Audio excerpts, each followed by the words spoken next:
Hi, my name is Amber Burton and I'm an interpreter with Beaver Creek Conservation Area with Meewasin.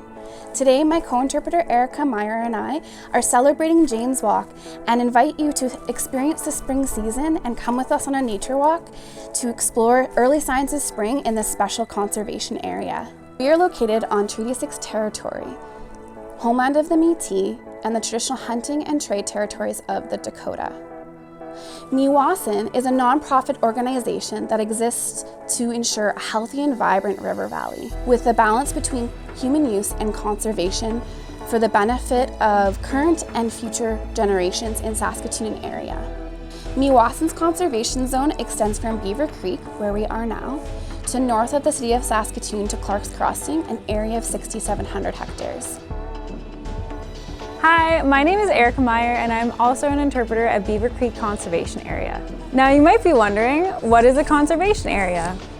Conservation is the protection of natural and cultural resources so they persist for future generations, both for us and for nature. Beaver Creek Conservation Area contains one of the few last uncultivated prairies in Saskatchewan and is home to an amazing diversity of plant, animal, and insect life, including rare, threatened, and species at risk. This time of year is full of colors we don't often see in the summertime when the trees have their green foliage. The golden rays of sunlight combined with the prairie plants coming back to life create a beautiful golden hue among the yellows, reds, and oranges left over from last autumn. Now come along with us as we explore these and other signs of spring at Beaver Creek. The earliest flower to bloom on the prairies is the beautiful prairie crocus, whose leaves and flowers are covered in silky hairs, which help to protect the plant from the cool and variable temperatures in the early springtime.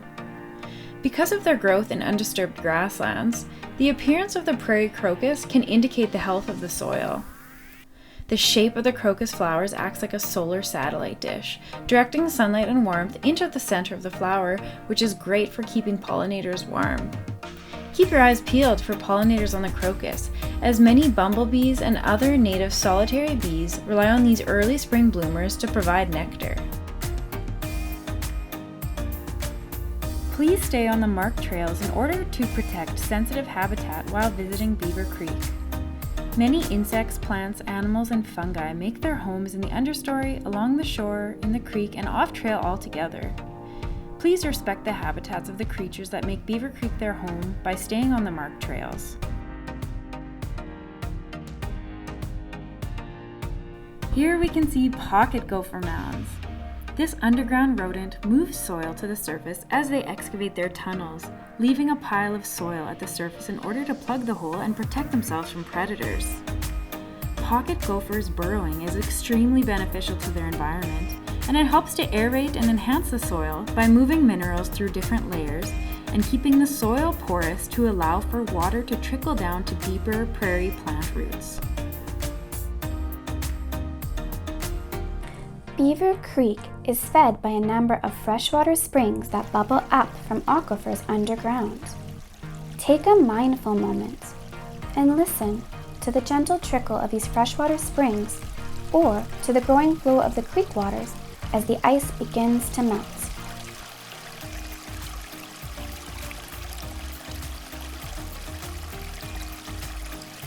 Resident beavers are beginning to emerge from their winter lodges, and you can see signs of their spring activity from fresh beaver chews. During the warmer spring months, chickadees begin eating more insects and become secretive while looking for mates.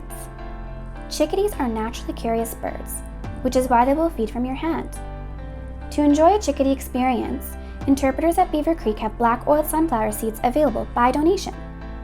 Black oiled sunflower seeds contain a high oil content, making them a great energy source for birds. If you're bringing your own seed, please avoid bird seed mixes that contain millet or wheat, which chickadees do not eat.